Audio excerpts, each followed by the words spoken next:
Hello guys, আশা করি সবাই ভালো আছেন। আবারও আপনাদের মাঝে একটি লাভ স্টোরি নিয়ে আসলাম। আজকে লাভ স্টোরিটা হলো বৃক্ষমেলা দেখতে গিয়েছেন। তো আপনারা তো বুঝতেই আছেন আজকে লাভ স্টোরিটা কীভাবে সুন্দর হতে চলতেছে। তো আমাদের বাসা এলাকাতে একটি বিশাল বড় বৃক্ষমেলার আয়োজন করেছে। তো আমি যেহেতু একটি গাছপ্রেমী মানুষ, মানে গাছ লাগাতে আমার ভালো লাগে। বাড়ির চারপাশে আমার বিভিন্ন ধরনের গাছপালা জেনে জায়গা ব্যবহারে আমি গাছ লাগাই। তো বাড়ির সামনে নতুন কিছু জায়গায় মাটি কেটেছি, মানে অনেক উঁচু করে জায়গা করেছি। তো এই জায়গায় নিয়োগ করেছি যে কিছু ফলের গাছ লাগাবো। তো তার জন্য ইউনিক কিছু ফলের গাছ অবশ্যই কিনতে হলে অবশ্যই তো বৃক্ষ মেলায় যেতে হবে, যেহেতু মেলাতে সব ধরনের গাছ পাওয়া যায়। তো আমি মেলাতে চলে যাই, যাওয়ার পর আমি অনেক খোঁজাখুঁজি করার পর কিছু আঙুর গাছ, কিছু মালটা গাছ, কিছু পেঁপে গাছ, কিছু কলা গাছ, এগুলাই আমি সংরক্ষণ করি। তাদের ভিতরে সব থেকে ইউনিক একটা গাছ হলো স্ট্রবেরি গাছ, লাল কালার স্ট্রবেরি। সেই গাছটাও আমি সংরক্ষণ করি।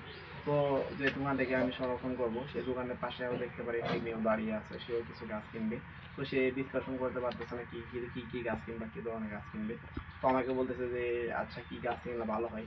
তো আমি তাদের জায়গা সম্পর্কে জানতে চাইলাম, কী ধরনের জায়গা, কেমন জায়গা। তো সব কিছু শোনার পর আমি বললাম যে আচ্ছা আপনি এই গাছগুলো নিতে পারেন। যেগুলো আমি নিলাম এই গাছগুলো আপনাদের জায়গায় পারফেক্ট হবে। তো সে বললো যে আচ্ছা ঠিক আছে, গাছগুলো আমি নেই। তো গাছগুলো নেওয়ার পর আমরা টাকা দিই, টাকা দেওয়ার পর বলে যে আপনার কিছু মনে না করলে এই গাছগুলো আমি আজকে আর কোনো কিছু করবো না। তো আপনি আপনার ফোন নম্বরটা দেন, তো কালকে এই গাছগুলো আপনি নিজের হাতে আমাদের জায়গায় রোপণ করে যাবেন। তো কি আর করার, আমি বললাম যে আচ্ছা সমস্যা নেই, যেহেতু আমাদের এলাকার পাশাপাশি প্রায় আধা ঘন্টার মতো লাগে তাদের এখানে যাইতে। তো সকালবেলায় আমি চলে যাই তাদের ওইখানে, কারণ সারাদিন আমার অনেক কাজ থাকে, ব্যস্ততা থাকে। তো সকালবেলা যাওয়ার পর আমি তাদের ওইখানে গাছগুলা সুন্দর করে রোপণ করে দিই। আর রোপণ করে দিয়ে যখন চলে আসবো, সে আমাকে ডাক দিয়ে, ডাক দেওয়ার পর বললো যে এত কষ্ট করে যখন আসতেন, তো আপাতত এক কাপ চা খেয়ে যান। তো কি আর করার, এক কাপ চা খাওয়ার জন্য তাদের রুমে চলে যাই।